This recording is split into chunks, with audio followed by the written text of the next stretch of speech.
Bismillahirrahmanirrahim. Alhamdulillahirabbil alamin. Wa bihi nasta'in ala umurid dunya waddin. Wassalatu wassalamu ala asyrafil anbiya wal mursalin sayyidina Muhammadin wa ala alihi wa sahbihi ajma'in. Qala al-musannif al-imam Abu Hamid al-Ghazali rahimahullah wa nafa'ana bi ulumihi. Wa qala Ya'la ibn al-Walid kuntu amshi yawman ma'a Abi Darda faqultu lah ma tuhibbu liman tuhib qal al-maut qultu fa illam yamut qala yakillu maluhu wa waladuhu wa innama uhibbul mauta li'annahu la yuhibbuhu illa al-mu'min wal mautu itlaqul mu'min minas sijn wa innama uhibbu qillatal mal wal walad li'annahu fitnatun wa sababun lil unsi bid dunya wal unsu biman la budda min tiraqih ghayatus syaqa fa kullu ma siwallah wa zikrih wal unsi bih fala budda min tiraqih indal maut la mahalah. Walihada qala Abdullah ibn Amr innama mathalul mu'min hina takhruju nafsuhu aw ruhuhu masalu rajulin bata fi sijnin fa ukhrija minhu fa huwa yatafassahu fil ardi wa yataqallabu biha wa hadha alladhi dzakarahu halu man tajafa 'anid dunya wa tabarrama biha wa lam yakun lahu unsun illa bi dzikrillahi ta'ala wa kanat shawagilud dunya tahbisuhu an mahbubihi wa muqasatu syahawati tu'zi fa kana fil mauti khalasuhu min jami'il mu'diyat wa impiraduhu bi mahbubihi alladhi kana bihi unsuhu min ghairi aikin wala dafid ila akhir.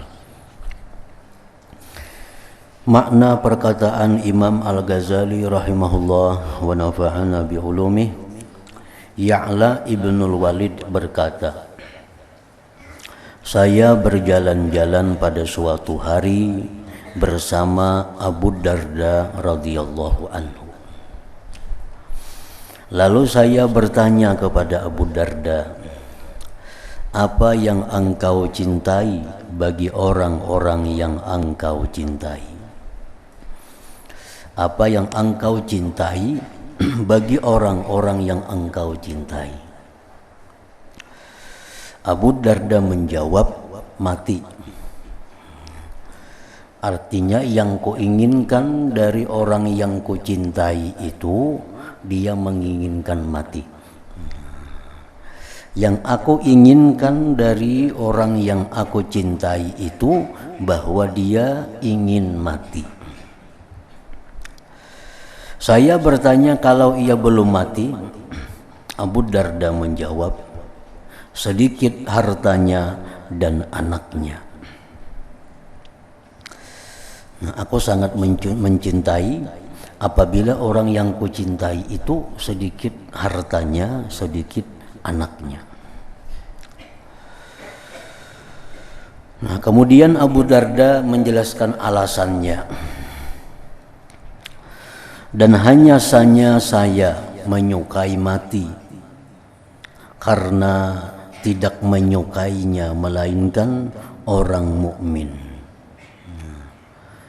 Tidak menyukai akan mati itu kecuali orang yang beriman. Artinya, kalau orang yang tidak beriman, nah inya tidak suka dengan kematian. Hanya saja menyukai mati, tidak menyukainya melainkan orang mukmin. Dan kematian adalah pelepasan orang mukmin dari tahanan, dari penjara.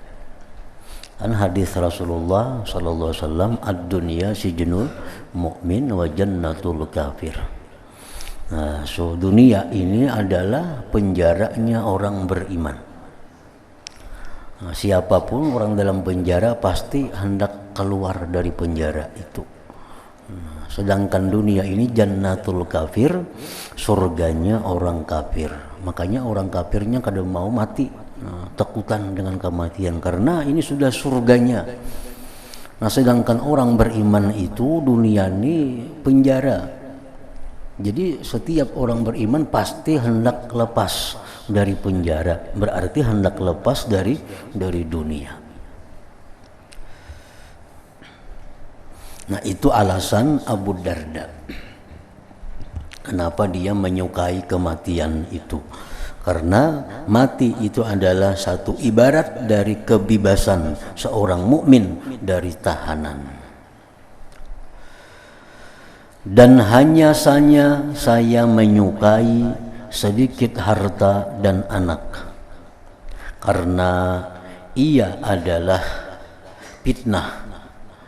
Anak, harta itu fitnah, ujian. Makin banyak harta, makin banyak anak, artinya makin banyak soal. Nah, makin banyak soal ujian. Nah, sedikit harta, sedikit anak berarti makin sedikit soalnya. Dan sebab bagi kejinakan hati dengan dunia. Kenapa orang beriman yang sebenarnya mereka itu suka dengan kematian, tetapi kenapa mereka kada suka dengan kematian? Karena melihat banyak berisi harta, karena melihat banyak berisi anak lagi halus-halusan. Itu penyebab orang beriman itu kada suka dengan kematian.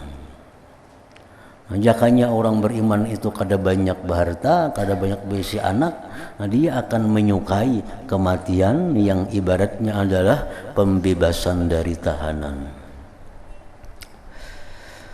Dan berjinakan hati dengan orang yang pasti berpisah dengannya adalah puncak celaka. Artinya puncak kesusahan. Makin banyak dalam dunia ini sesuatu yang kita senangi, makin banyak dalam dunia ini orang-orang yang kita cintai, maka makin susah kita berpisah dengannya. Makin susah berpisah dengannya.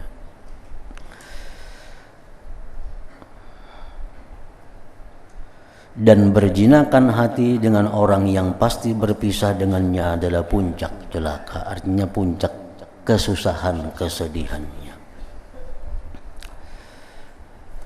Orang perantau, orang perantau di negerinya itulah kumpulan keluarganya. Di negerinya itu ada anaknya, ada bininya, ada kuitannya, ada mama abahnya, ada kainya, ada macam-macamnya di kampung halamannya. Lalu dia merantau ke negeri lain.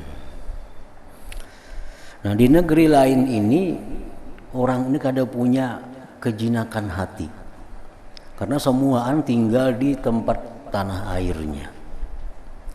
Nah, orang yang merantau ini pasti menginginkan kembali ke tempat kelahirannya, ke tempat kampungnya, karena di sanalah kumpulan orang-orang yang dia cintai. Di perantauan ini kada ada orang yang dia cintai seperti yang ada di kampung halamannya. Nah, jadi orang yang dalam dunia ini kada banyak yang dicintainya, itu dia akan mudah menghadapi kematiannya.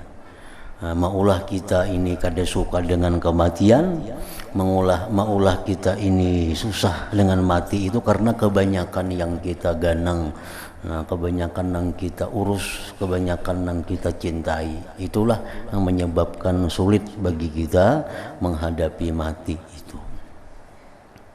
Nah, itu alasan Abu Darda kenapa beliau menyukai sedikit harta dan anak itu. Maka tiap-tiap sesuatu yang selain Allah mengingatnya dan berjinakan hati dengannya. Setiap sesuatu selain Allah, setiap sesuatu selain daripada zikir, setiap sesuatu selain daripada amalan-amalan, selain itu berjinakan hati dengannya adalah pasti tidak boleh tidak dari berpisah dengannya ketika mati. Nah, kalau kita berjinakan hati dengan selain ibadah, maka itu akan berpisah dengan kita.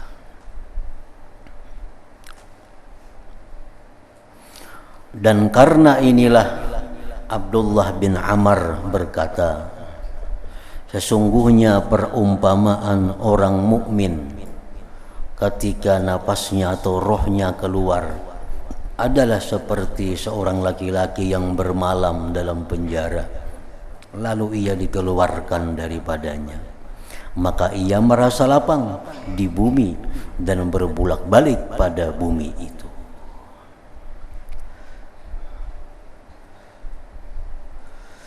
Dan ini yang disebutkan adalah keadaan orang-orang yang renggang dari dunia. Orang yang menganggap dunia ini penjara sehingga dia ingin dengan kematian, itu orang-orang yang renggang dari dunia ini. Orang-orang yang renggang dari dunia menjadi bosan dengannya dan tidak ada baginya kejinakan hati selain dengan zikir kepada Allah Subhanahu wa ta'ala. Nah, kalau orang yang hanya senangnya beribadah, orang yang hanya senangnya berzikir kepada Allah, maka dia selalu menunggu akan datangnya kematian itu. Begitu datang kematian, maka dia hadapi dengan hati yang tenang, hati yang senang. Dan adalah kesibukan-kesibukan dunia itu menahannya dari yang dicintainya. Kesibukan-kesibukan dunia itu menahannya dari yang dicintainya. Ini sukanya berzikir, sukanya beribadah kepada Allah, sukanya menuntut ilmu. Cuma kesibukan-kesibukan dunia ini yang menghalanginya. Nah, kesibukan-kesibukan dunia ini yang menahannya daripada mendekati, menghampiri yang dicintainya. Dan menahan nafsu syahwat itu menyakitinya. Menahan nafsu syahwat itu adalah sesuatu yang menyakiti.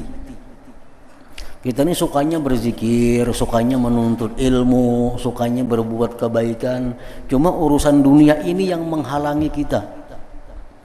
Itulah urusan, habis ini datang lagi semacam masalah, habis lagi ini lagi masalah. Kada anak harta nang bermasalah, kada harta anak nang bermasalah, macam-macam.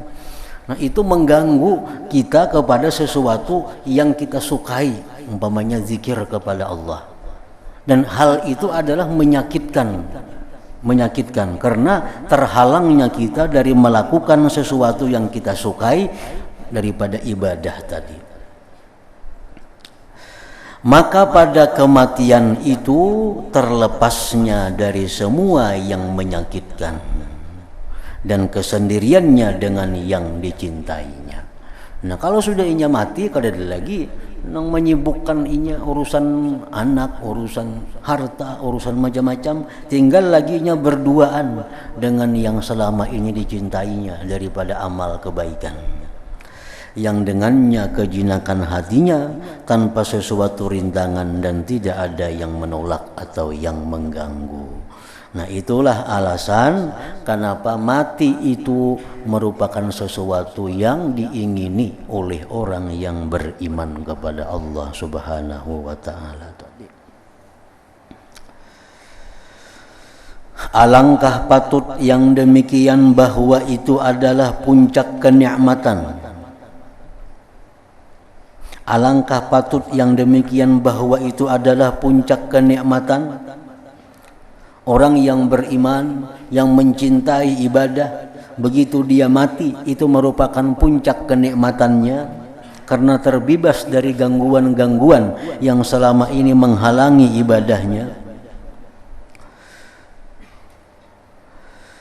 Alangkah patut yang demikian bahwa itu adalah puncak kenikmatan dan kelezatan bagi orang yang mati syahid, yang mereka itu gugur fisabilillah. Karena mereka itu, orang-orang yang mati syahid itu tidak maju berperang, melainkan dengan memutuskan perhatian mereka dari hubungan-hubungan dunia. Orang yang siap mati syahid, orang yang siap berperang fisabilillah itu ialah orang-orang yang memutuskan hubungan dari dunia. Karena kalau orang itu masih ada hubungan kecintaan kepada dunia ini, pasti dia kada akan mau ikut berperang fisabilillah itu. Nah, jadi orang yang maju berperang sehingga gugur fisabilillah itu orang-orang yang sudah memutuskan perhatian kepada dunia, rindu kepada bertemu dengan Allah Ta'ala, lagi ridha dengan dibunuh dalam mencari keridhaannya. Maka kalau ia melihat kepada dunia, maka ia telah menjualnya karena tunduk dengan akhirat. Kalau dia melihat dunia, orang yang berperang ini ia melihat dunia, dunia itu sudah dijualnya. Dunia sudah dijualnya dengan akhirat. Dan penjual itu hatinya tidak berpaling, tidak menoleh kepada yang dijual. Biasa penjual tuh karena mau menjual karena kada sayang lagi, karena ada keuntungan. Nah, penjual tuh biasanya kada mengganang lagi lawan yang dijualnya. Kalau dunia ini sudah kita jual dengan akhirat, dunia kita jual dengan ibadah, maka dia kada akan berpaling menoleh kepada dunia karena sudah dijual. Barang dijual biasanya mudah dilupakan. Dan kalau ia memandang kepada akhirat, maka ia telah membelinya dan ia rindu kepadanya. Akhirat itulah hurupannya daripada dunia itu. Nah, maka alangkah senangnya dengan apa yang dibelinya apabila ia melihatnya. Kalau orang nang menukar itu biasa, nah begitu nukar itu berapa hari sudah menggandang nang ditukar ini barangnya, kalau kayak ini kayak itu. Nah, belum lagi sampai ke rumah nang ditukar nang dipesan nih sudah mengganang, sudah rindu hendak melihat barang nang pajang ditukar itu. Nah, kalau dijual itu mudah melupakan karena barang itu sudah dijual. Nah, demikian orang-orang yang menjual dunia dengan akhirat. Dan alangkah sedikitnya perhatiannya kepada apa yang telah dijualnya apabila ia telah berpisah dengannya. Namun dijual, diambil orang, ya kada menggandang lagi. Dan semata-mata hati bagi mencintai Allah Ta'ala itu kadang-kadang bertepatan pada sebagian keadaan. Kita ini kadang-kadang ada saatnya hati itu nangpul kepada Allah Subhanahu wa Ta'ala. Kadang-kadang hati kita ini ada malam atau siang atau saat-saat tertentu nang hati kita itu 100% kepada Allah.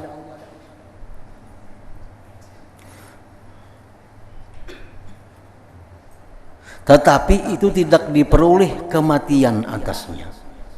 Nah, di saat-saat hati kita nangpul kepada Allah tuh kita kada mati saat itu. Nah, karena masa itu hilang, timbul pulang hati kita pikiran-pikiran macam-macam. Nah, padahal jakanya waktu kita hati tadi pul lawan Allah, di situ kita mati, nah sama dengan orang yang mati syahid itu. Artinya menemui kematian dengan kegembiraan, dengan kesenangan. Tetapi itu tidak diperoleh kematian atasnya, lalu ia berubah. Nah, kadang-kadang besok siang bisa berubah lagi hati, kada kayak malam tadi. Malam tadi bagus, hati jinak lawan Tuhan, hati kita senang munajat kepada Allah, hati kita sudah melupakan apa-apa dari dunia. Tapi kan esok pagi bisa berubah. Nah, kalau orang mati syahid itu begitu dia hendak terjun dalam medan perang, itu hati mereka sudah kepada Allah. Nah, sampai ia mati kada berubah hatinya. Nah, itu bedanya. Dan berperang itu sebab bagi kematian.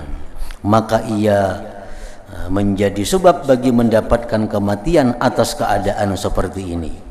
Maka karena ini besarlah kenikmatan. Karena arti kenikmatan adalah bahwa manusia mencapai apa yang dikehendakinya. Arti kenikmatan itu bahwa seseorang mencapai apa yang diinginkannya. Allah Ta'ala berfirman, walahum ma yashtahun. Artinya, dan bagi mereka apa yang mereka inginkan. Nah, di surga itu kenapa di surga itu disebut negeri kenikmatan? Karena di surga itu apa yang kita kehendaki tercapai. tanpa susah payah. Hendak ini ada, hendak itu ada, hendak ini ada. Nah, itulah puncak kenikmatan. Dalam dunia kada kawa, walaupun banyak diisi duit, kada kawa hendak itu ada, hendak ini ada. Nah, jadi dalam dunia ini kada kawa disebut sebagai negeri kenikmatan karena apa yang kita kehendaki belum tentu bisa ada. Lain hal dengan surga, itu disebut negeri kenikmatan karena di surga itu walahumma yastahun, artinya dan bagi mereka apa yang mereka inginkan. Maka inilah paling menghimpunkannya ibarat dari makna-makna kelezatan surga. Dan paling besarnya azab adalah bahwa manusia dicegah dari apa yang dikehendakinya. Jadi paling besar azab itu bukan kada berduit, bukan garing, bukan sakit, tapi puncak dari azab itu kada kau bakahandak. Kada kau bakahandak. Hendak ini kada boleh jurang. Hendak itu kada boleh. Hendak ini kada kawa. Semua yang dikehendaki kada kawa. Itu sebenarnya puncak daripada azab. Dan itulah apa yang ada di dalam api neraka itu. Dalam neraka itu kayak itu sudah ada azab-azab zahir, azab-azab batin. Nah, apa nang dikehendaki kada kawa jadi. Hendak itu kada kawa, hendak minum kada kawa, hendak makan kada kawa. Nah, itulah puncaknya sengsara di dalam neraka itu. Sebagaimana firman Allah Ta'ala, wahila bainahum wa bainama yashtahun, dan dihalangi antara mereka dan apa yang mereka inginkan. Maka inilah paling menghimpunkan ibarat bagi siksaan-siksaan penghuni neraka Jahannam itu. Kenikmatan ini diperoleh oleh orang yang mati syahid. Kenikmatan itu diperoleh orang yang mati syahid. Sebagaimana bahwa ia telah memutuskan dirinya dengan tanpa penundaan. Dan ini adalah perkara yang terbuka bagi orang yang memiliki hati dengan nurul yakin. Orang yang mempunyai hati dengan cahaya yakin, dia melihat bahwa orang yang mati syahid itu adalah merupakan orang yang sampai dalam puncak kenikmatannya. Jika kamu menghendaki atas hal ini penyaksian dari segi pendengaran, maka semua hadis yang mengenai orang-orang yang mati syahid itu menunjukkan atas yang demikian. Dan setiap hadis itu memuat atas keterangan tentang puncak kenikmatan mereka dengan ibarat yang lain. Maka telah diriwayatkan dari Aisyah radhiyallahu anha bahwa ia berkata, Rasulullah sallallahu alaihi wasallam bersabda kepada Jabir, ujar Nabi, ala ubashiruka ya Jabir, artinya maukah aku menyampaikan berita gembira kepadamu wahai Jabir. Dan ayahnya Jabir ini telah mati syahid pada perang Uhud. Jabir bin Abdullah ini mati syahid dalam perang Uhud. Lalu ujar Nabi, kam hakunlah wahai Jabir, aku sampaikan kabar gembira. Lalu ia berkata, iya, mudah-mudahan Allah memberi berita gembira kepada engkau dengan kebaikan. Maka Rasulullah SAW bersabda, kabar gembiranya itu, Inna Allah Azza wa Jalla qad ahya abaka wa aq'adahu baina yadayhi wa qala tamanna alayya ya abdi a'taituka faqala ya rabbi ma'abadtuka haqqa ibadatik atamanna alayka an taruddani ila dunya fa uqatila ma'a nabiyyika fa uqtala fika marratan ukhra qala lahu innahu qad sabaqa minni annaka ilayha la tarji'u. Sesungguhnya Allah Azza wa Jalla telah menghidupkan ayahmu wahai Jabir dan mendudukkannya di hadapannya. Dan ia Allah berfirman, ujar Allah lawan abahikam wahai Jabir, mohonlah, berangan-anganlah. Bahasa kita kam hendak napa wahai Abdullah, wahai ayahnya Jabir. Nah, ujar Tuhan, ikam hendak apa? Berangan-anganlah kepadaku wahai hambaku, niscaya aku memberikannya kepada hamba. Lalu ayahmu berkata, ujar Nabi, kamu Abah Hikam menjawab Jabir, wahai Tuhan, saya tidak beribadah kepadamu dengan sebenar-benar ibadah. Saya memohon kepadamu agar mengembalikanku ke dunia. Lalu saya berperang bersama nabimu, maka saya terbunuh pada jalanmu pada kali yang lain. Nah, permintaan abahnya ini kepada Allah, hendak dibulikakan pulang dalam dunia. Nyaman umpat berperang pulang, mati. Nah, dihidupakan pulang, kena umpat berperang, mati pulang. Dihidupakan lagi, umpat berperang lagi, mati pulang. Daripada menunjukkan bahwa kelezatannya orang yang mati syahid fisabilillah itu nang hendak mati, yaitu yang sudah mati itu hendak hidup lagi supaya dibunuh di dalam sabilillah itu. Maka Allah Ta'ala berfirman kepadanya, sesungguhnya telah terdahulu daripadaku bahwa kamu tidak akan kembali ke dunia. Itu sudah ketetapanku sejak azali, orang yang sudah mati itu tidak akan kembali ke dunia. Nah, itu kabar gembira yang disampaikan Nabi kepada Jabir. Ka'ab berkata, didapatkan seorang laki-laki di surga menangis. Ada orang di surga menangis. Lalu ditanyakan kepadanya, mengapa kamu menangis sedangkan kamu di surga? Laki-laki itu menjawab, saya menangis karena saya tidak dibunuh di jalan Allah. Saya menangis karena saya tidak dibunuh di jalan Allah, melainkan hanya sekali. Maka saya menginginkan agar saya dikembalikan ke dunia, lalu saya terbunuh di jalan Allah beberapa kali. Ini nas lagi, dalil lagi yang menunjukkan bahwa orang yang mati dalam sabilillah itu bukan sesuatu yang sakit, tetapi sesuatu yang sangat lezat yang mereka rasakan. Buktinya mereka minta kembali ke dunia, dihidupkan dan dibunuh lagi fisabilillah. Ketahuilah bahwa orang mukmin itu, orang yang beriman itu terbuka baginya sesudah mati dari luasnya keagungan Allah. Sesuatu yang dunia dibandingkan dengannya adalah seperti penjara dan tempat yang sempit. Orang yang beriman itu, dia sesudah meninggal dunia itu melihat, oh ini sekalinya ganjarannya orang yang menuntut ilmu. Dalam dunia hanya dia bisa membaca, bisa mendengarkan, bisa membayangkan. Oh ini ganjarannya sekalinya orang yang sembahyang sunat subuh.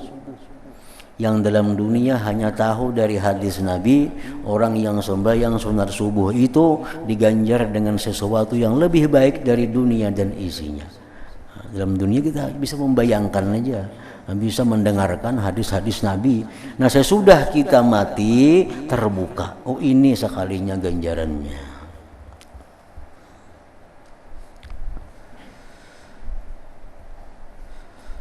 Bahwa orang beriman itu terbuka baginya sesudah mati dari luasnya keagungan Allah. Sesuatu yang di dunia dibandingkan dengannya adalah seperti penjara dan tempat yang sempit. Dan perumpamaan orang mukmin adalah seperti orang yang dipenjarakan dalam rumah yang gelap, yang dibuka baginya pintu ke kebun yang luas sisi-sisinya, yang pandangannya tidak sampai yang paling jauh dari kebun itu. Di dalamnya ada macam-macam pohon, bunga-bunga, buah-buahan dan burung-burung. Maka ia tidak ingin kembali ke penjara yang gelap itu. Nah, sudah jelas itu. Jadi orang yang mukmin ini dalam dunia ini laksana dalam penjara yang gelap gulita. Begitu dia mati, nah melihat tempatnya yang istimewa di sisi Allah. Dan Rasulullah sallallahu alaihi wasallam telah membuat perumpamaan baginya maka beliau bersabda kepada seorang laki-laki yang meninggal dunia, asbaha hadza murtahilan 'anid dunya wa tarakaha li ahliha fa in kana qad radiya fala yasurruhu ay yarji'a ila dunya kama la yasurru ahadukum ay yarji'a ila batni ummi. Artinya, ujar Nabi, jadilah orang ini nang mati nih berangkat dari dunia dan meninggalkannya bagi penghuninya. Jika ia ridha, maka ia tidak ingin kembali ke dunia. Sebagaimana seseorang dari kamu tidak senang, tidak mau kembali ke perut ibunya. Nah, dunia itu laksana janin yang dalam parut. Nah, begitu dia keluar ke alam dunia, nah itulah laksana orang mukmin yang meninggal dunia, keluar dari penjara menuju kepada tempat yang lapang, yang luas, yang indah itu. Maka beliau memberitahukan kepadamu dengan hadis ini bahwa perbandingan luasnya akhirat dengan dunia adalah seperti perbandingan luasnya dunia dengan gelapnya rahim ibu itu. Nah, kayak apa dunia dibanding dengan rahim ibu? Nah, kayak itulah bandingnya dunia seperti rahim ibu, akhirat seperti luasnya dunia ini. Rasulullah sallallahu alaihi wasallam bersabda, inna mathalal mu'min fid dunya kamathalil janin fi batni ummih idza kharaja min batniha baka ala makhrajih hatta idza ra'a ad-daw'a wa wudi'a lam yuhibba ay yarji'a ila makani. Artinya, sesungguhnya perumpamaan orang mukmin di dunia adalah seperti perumpamaan janin dalam perut ibunya. Apabila ia keluar dari perut ibunya, maka ia menangis atas keluarnya. Waktu keluar itu menangis bang dulu, bakal karasan keluarnya, menangis inya. Sehingga apabila ia melihat cahaya dan diletakkan, maka ia tidak suka kembali ke tempatnya. Nah, sama orang beriman itu mati sakit, dia menangis. Begitu sudah melihat apa yang disediakan Allah kepadanya, kada ingin lagi kembali kepada kehidupan dunia ini. Nah, begitu pula seorang mukmin itu ia bersedih karena kematian. Maka apabila ia sampai kepada Tuhannya, maka ia tidak suka kembali ke dunia, sebagaimana bayi tidak suka kembali ke perut ibunya. Dikatakan kepada Rasulullah sallallahu alaihi wasallam bahwa si fulan telah meninggal dunia. Ujar orang lawan Nabi, tu si fulan mati, meninggal dunia. Maka beliau bersabda, ujar Nabi, mustarih au mustarahun minhu. Mustarih au mustarahun minhu. Artinya, ia beristirahat. Orang mati itu Nabi ia beristirahat, atau orang-orang lain diistirahatkan daripadanya. Antara dua aja. Orang mati itu antara dua, bila kada inya nang istirahat atau orang lain yang istirahat. Beliau sallallahu alaihi wasallam memberi isyarat dengan mustarih, ia beristirahat kepada orang mukmin. Orang mukmin itu kalau inya mati, inya istirahat. Istirahat apa? Istirahat daripada menghadapi godaan, cobaan, kesempitan, kesusahan dalam dunia. Dia sudah pindah ke alam lain dengan yang lebih baik, lebih indah, lebih nikmat. Jadi orang mukmin itu bila mati mustarih, dia istirahat. Dan dimaksud Nabi dengan mustarah minhu, diistirahatkan kepada orang yang zalim. Nah, orang zalim itu kalau inya mati nang hidup ni istirahat, inya nang ampih istirahat. Kan orang ini suka berbuat keunaran, suka berbuat kezaliman, suka menyakiti orang. Inya mati, nah orang istirahat lapang. Inya nang sibuk pulang mbah mati itu. Jadi orang mati itu antara dua, bila kada inya nang istirahat atau nang ditinggal istirahat. Kalau orangnya mukmin, orangnya baik, mati inya istirahat. Kalau orangnya zalim, nah inya mati nang tinggal nang istirahat nang lapang artinya. Abu Umar sahibus Suqya berkata, ini Umar meliwati kami, sedangkan kami adalah anak kecil. Lalu ia memandang ke kuburan. Maka tiba-tiba ia melihat tengkorak manusia. Maka ia menyuruh seorang laki-laki untuk menutupinya. Kemudian ia berkata, sesungguhnya badan ini tidak dibawa mudarat oleh tanah sedikit pun. Dan hanya saja rohlah yang disiksa dan diberi pahala sampai hari kiamat. Nah, karena hari kiamat hanyar, badan itu dikumpulkan kembali, nah dimasukkan roh lagi. Nah selama ini belum hari kiamat, itu hanya roh yang menerima kesenangan, yang menerima kesengsaraan bagi yang jahat, itu roh. Nah sedangkan badan ini, ujar Abu Umar tadi, nah badan ini sedikit pun tidak dimudaratkan oleh tanah. Hanya rohlah yang disiksa dan diberi pahala sampai hari kiamat. Nah sekarang ini yang di dalam kubur itu hanya ruhnya yang diberi kenikmatan bagi yang baik, diberi siksa bagi yang jahat.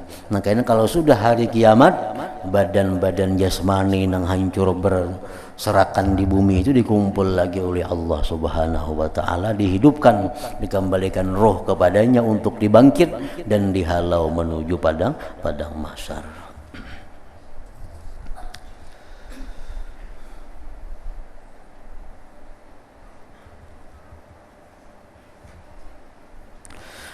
Dari Ammar bin Dinar ia berkata, tidaklah seorang mayit yang meninggal dunia melainkan ia tahu apa yang terjadi pada keluarganya sepeninggalnya.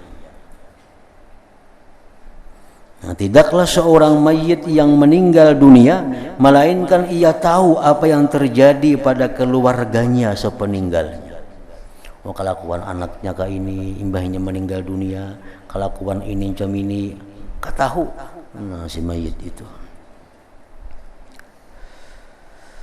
Makanya salah satu mudarat daripada perbuatan maksiat, karena satu maksiat itu memudaratkan 10 kemudaratan. Di antaranya adalah orang yang melakukan maksiat itu membuat sedih, membuat kada nyaman orang yang sudah mati di antara orang tuanya. Ajar Nabi, la tu'zu mautakum, jangan kau sakiti orang-orang yang sudah mati dari orang tua kamu itu dengan melakukan kemaksiatan. Nah, kita maksiat sidin tahu, sudah mati abah mama kita dikubur tahu, anak sidin melakukan ini melakukan itu, berarti membuat sedih mereka yang dalam kubur itu. Ia tahu apa yang terjadi pada keluarganya sepeninggalnya, dan sesungguhnya mereka memandikannya, tahu memandikan aku si anu, dan mengkafaninya, dan sesungguhnya ia memandang kepada mereka. Tahu, roh memandang, memandinya si ini, memandi tubuhnya ini, mengkafani ini, semuaan tahu.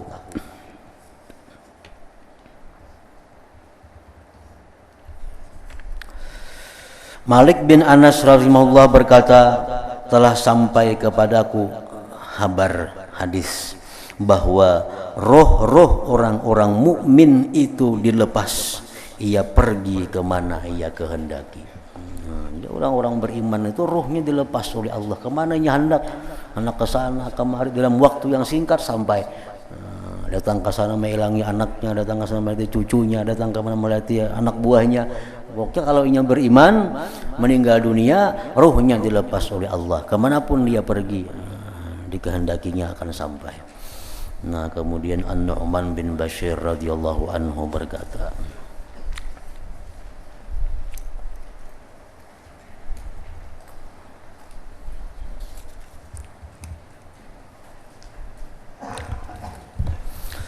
أفضل الذكر فاعلم أنه لا إله إلا الله محمد رسول الله لا إله إلا الله محمد رسول الله لا إله إلا الله محمد رسول الله لا إله إلا الله لا إله إلا الله لا إله إلا الله لا إله إلا الله لا إله إلا الله الله الله الله الله الله الله الله الله الله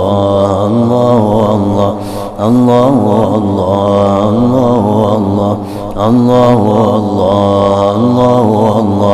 الله الله الله الله لا إله إلا الله محمد رسول الله لا إله إلا الله محمد رسول الله لا إله إلا الله محمد رسول الله لا إله إلا الله